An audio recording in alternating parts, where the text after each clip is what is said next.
suite la deuxième partie de notre semaine dans le monde, toute l'actualité de la semaine décryptée par nos éditorialistes. Et cette semaine, eh bien, nous sommes avec Anne-Elisabeth Moutet, qui est éditorialiste au Sunday Telegraph, avec Christian Mallard, qui est éditorialiste de politique étrangère à France 3, avec Alain Frachon, qui est éditorialiste au quotidien français Le Monde, et avec François Dorcival, qui est éditorialiste à Valeurs Actuelles et au Figaro Magazine. L'Algérie a donc voté jeudi pour des élections législatives et contrairement aux attentes, eh bien, c'est le parti au pouvoir qui a remporté le scrutin. Les islamistes n'arrivent qu'en troisième position. Le FLN a remporté 220 sièges sur les 462 que compte l'Assemblée. Son allié, le RND, 68 sièges. Ils ont donc la majorité absolue à eux deux. Les islamistes, eux, ont obtenu 66 sièges. Ils parlent ce soir bien d'une grande manipulation des résultats. Alain Frachon, une fois encore, est-ce qu'on peut dire que ces élections en Algérie ont été une mascarade ?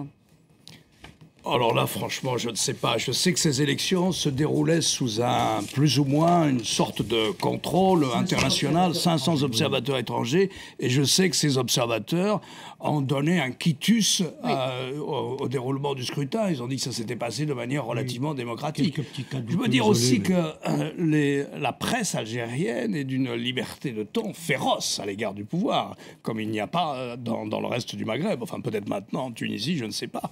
Donc, voilà, ce qui est important, me semble-t-il, parce que c'est de mesurer l'espèce de... Il y a une désillusion algérienne, il y a un désenchantement dans la population algérienne. 35-36 millions d'habitants, 70% d'entre eux, je crois, ont moins de 30 ans. Moins de 30 ans. Et il y a une désillusion. Ce qui serait intéressant, c'est de voir... Alors, le pouvoir dit que le taux de participation serait de l'ordre de 40%, je crois. Voilà, 42,36%. Voilà, il avait dit 35% aux dernières élections en 2007, qui ferait mieux cette fois-ci. L'opposition dit que ce chiffre, lui, n'est pas vraiment fiable, etc. Moi, je ne sais pas. Ça veut dire quand même un taux d'abstention qui me paraît énorme. Qui me paraît très important. C'est après tout, ce n'est avec la deuxième élection véritablement libre qu'il y a.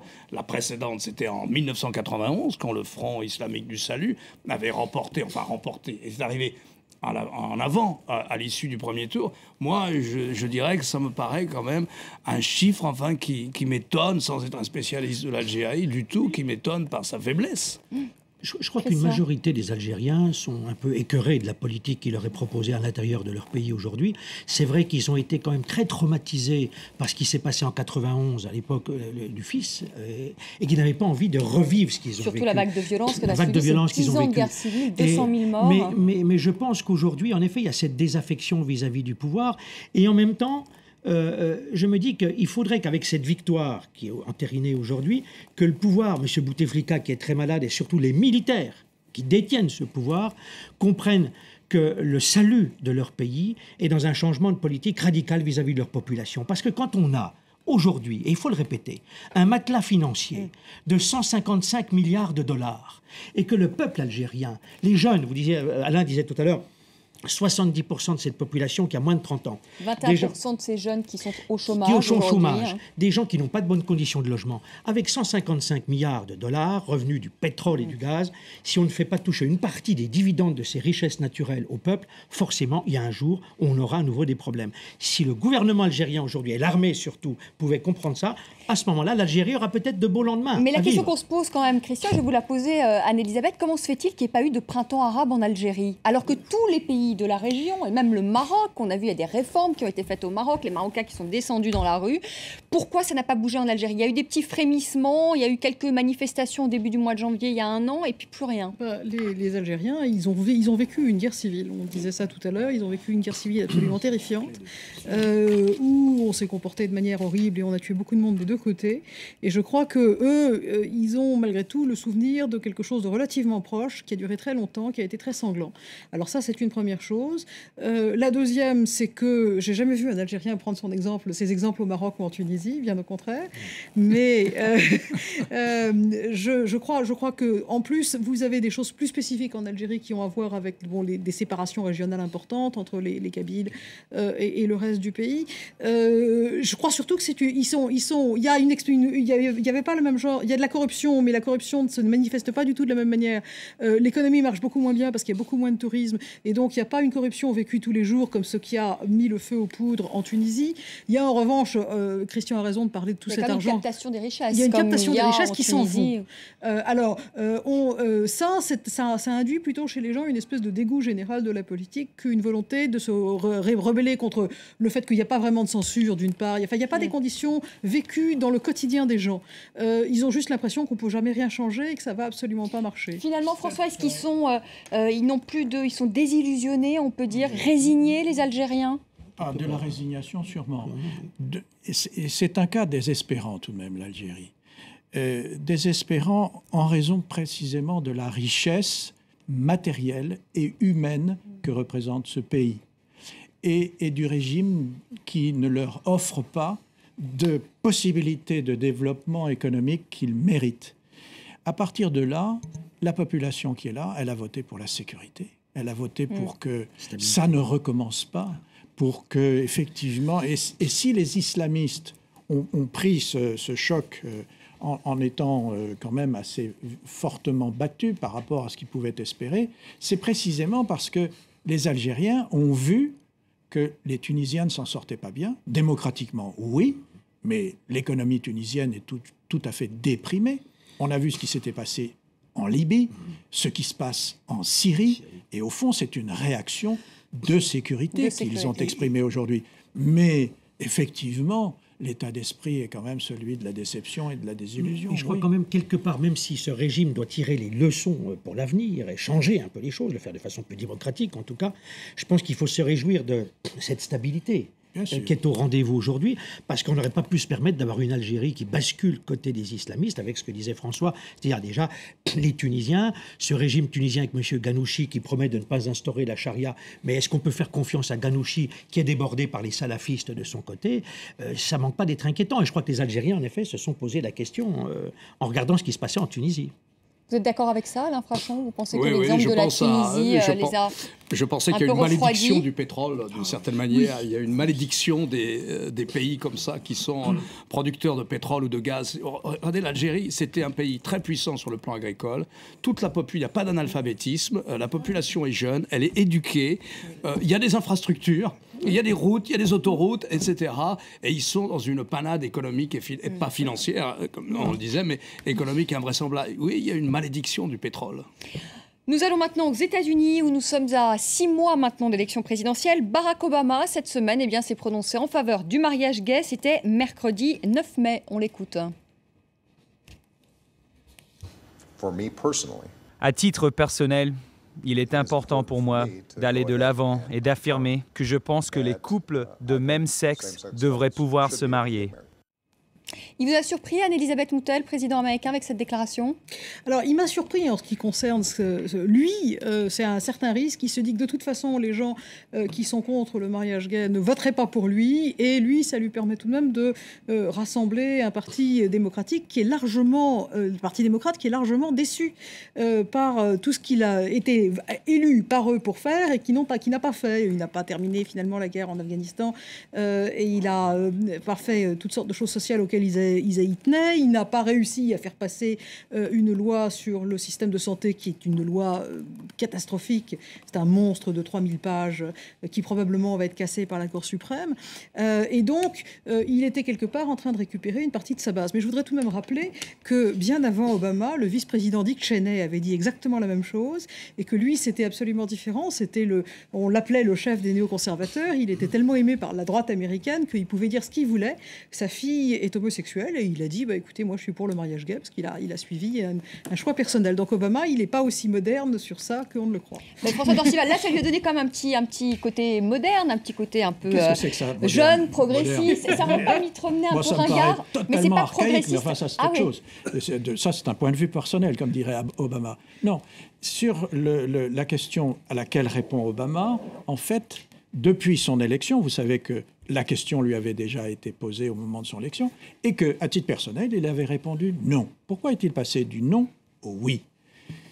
Parce que dans le Parti démocrate, on a beaucoup travaillé l'opinion et que celle-ci a bougé. Et donc, partout, dans tous les milieux, y compris chez les Noirs, etc., le souhait de voir le mariage gay reconnu a fortement augmenter. Première chose.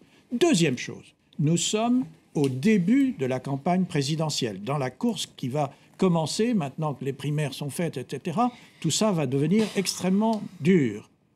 Dans cette campagne, on a besoin de beaucoup d'argent. Eh bien, les associations, les personnalités gays aux États-Unis sont capables de mobiliser beaucoup d'argent dans ce domaine. Et donc, qu'il y a des millions de dollars d'ailleurs qui ont été versés. La corbeille du mariage gay permet de conduire la campagne présidentielle. D'ailleurs, Georges Clooney fait une soirée à Hollywood. Si, il fait une soirée à Hollywood. Il y a beaucoup de gays qui vont venir, qui n'étaient pas prévus au départ et qui viennent à cette soirée pour apporter des fonds pour la campagne d'Obama. Il y a déjà des dons, pas mal de dons qui ont été J'ai cru que vous alliez me révéler quelque chose sur la vie personnelle de Georges Clooney, ça me désole. À la façon, la dimension argent à compter, vous pensez aussi? Peut-être, mais je ne pense pas que c'est le plus important parce que les démocrates sont déjà très riches. La campagne Obama est déjà très riche. Elle a plus d'argent que les républicains. Donc je ne pense pas que c'était un facteur déterminant. Ça joue, on a vu, on a entendu les chiffres qu'évoquait François tout à l'heure, mais je ne pense pas que ce soit déterminant. Moi, je pense qu'on est vraiment dans une bataille électorale très serrée. Il faut qu'il regagne l'électorat indépendant qui lui a manqué lors des élections de mi-mandat. L'électorat indépendant est pour le mariage gay. Oui. Il faut qu'il réattrape tout. Les électeurs non décidés sont aussi pour le mariage gay. Et les jeunes aussi. C'est dans l'électorat noir qu'il aura le plus de problèmes avec cette décision. Absolument. Et remarquez que, si je puis dire, il a pris un certain nombre de garde-fous parce qu'il n'intervient pas dans ce que peuvent décider les États. Il ne se prononce pas là-dessus. Autrement dit, vous avez des États, comme dans la Caroline du Nord, je crois, où cette semaine, la Cour suprême a déclaré illégal, contraire au statut de la Caroline du Nord, le mariage gay. Donc il y a un certain nombre d'États qui peuvent prendre cette mesure. Tout ça finira un jour ou l'autre à la Cour suprême. Mais je pense que ça a été mûrement réfléchi du côté démocrate. Et remarquez que Obama est intervenu une semaine après que le vice-président, Joe Biden, un catholique si je ne me trompe, se soit lui ouvertement prononcé aussi pour le mariage gay. Oui, il y a un calcul politique. Je pense qu'il y a un calcul électoral, ce que disait François à l'instant, c'est-à-dire qu'il va aller chercher, en dehors de ses électeurs démocrates, il va aller chercher ceux du centre dont il a besoin, les indécis, qui sont quand même nombreux, et c'est vrai ce qu'on disait à l'instant, ces gens-là sont en faveur du mariage gay. Donc il va avoir des voix, il va en gagner.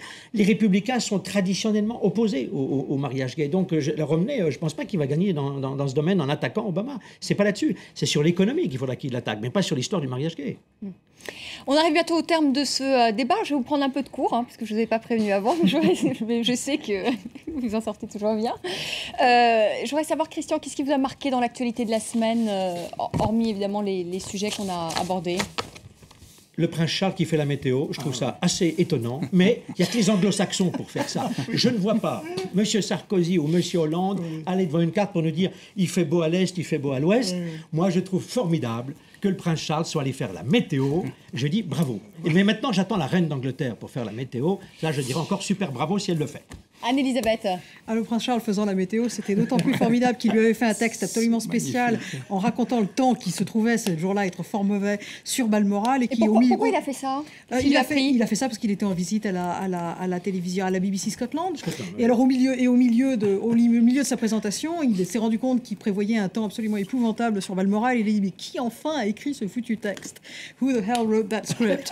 Et alors tout le monde s'est marré, on les a entendus dans le studio et c'était vraiment une grande réussite. Donc ça, j'ai trouvé que c'était effectivement très réussi.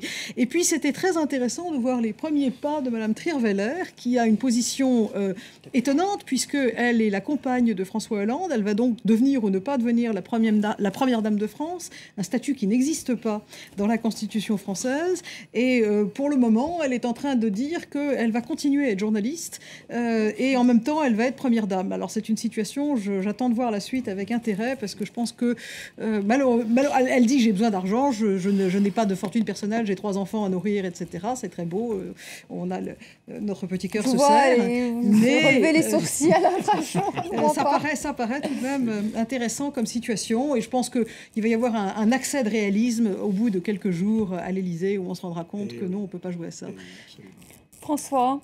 Écoutez, puisqu'on vient de parler de Mme Trierweiler, je vais parler de Nicolas Sarkozy et donc de ce que une fois qu'il aura quitté l'Élysée mardi, il va siéger au Conseil constitutionnel. C'est très intéressant, ça, qu'il siège au Conseil constitutionnel, parce que, naturellement, la majorité socialiste, si elle est élue au mois de juin, fera donc passer les lois qu'il aura lui-même condamné. Et donc, on va le voir intervenir au Conseil constitutionnel. Ce sera intéressant de savoir dans quel cadre il va être le recours. Très intéressant. Alain Frachon. Alors moi, c'est un événement, je suis totalement futile parce qu'il y a un événement qui m'a réjoui cette semaine, si vous voulez. Je suis très conservateur en matière de sport, je suis joueur de tennis. Et quand on joue au tennis sur la terre battue, ce qui est mon cas, on joue sur de la terre battue qui ressemble à de la brique pilée, c'est-à-dire qu'elle est orange. Il se trouve que Madrid a décidé de faire jouer au tennis sur de la terre battue repeinte en bleu. J'ai trouvé ça quasiment, si vous voulez, une atteinte à la civilisation, au moins la civilisation du tennis. Et tous les joueurs étaient furieux. Et parmi les plus grands d'entre eux ont dit qu'ils ne reviendraient, notamment Nadal, l'Espagnol, qu'il ne reviendrait pas l'an prochain s'il fallait jouer sur de la terre battue peinte en bleu. Il a raison. L'an prochain, ils ont prévu des balles oranges. Ah oui. Je ne plaisante pas, c'est vrai. Ils ont dit on a du bleu pour qu'on voit mieux la balle. Et on aura des balles oranges parce que l'orange contre le bleu, c'est encore mieux. Mais le prince Charles bientôt va faire du polo sur des pelouses bleues, hein, non? Ça m'étonnerait, le connaissant, ça m'étonnerait. Avec une balle orange. Merci beaucoup. Merci Alain Frachon de nous avoir renseigné parce qu'on ne savait pas. Hein, on a découvert cette information. Merci beaucoup. Voilà. C'est tout à fait insolite. Merci infiniment pour ce petit coup de gueule à la fin de ce débat. Merci beaucoup François Dorcival. Merci Christian Mallard. Merci Anne-Elisabeth Moutet. Très bon week-end à vous tous. Merci également à vous de nous avoir suivis. Je vous retrouve lundi 19h10 heure de Paris pour un nouveau débat sur notre chaîne. Très bon week-end.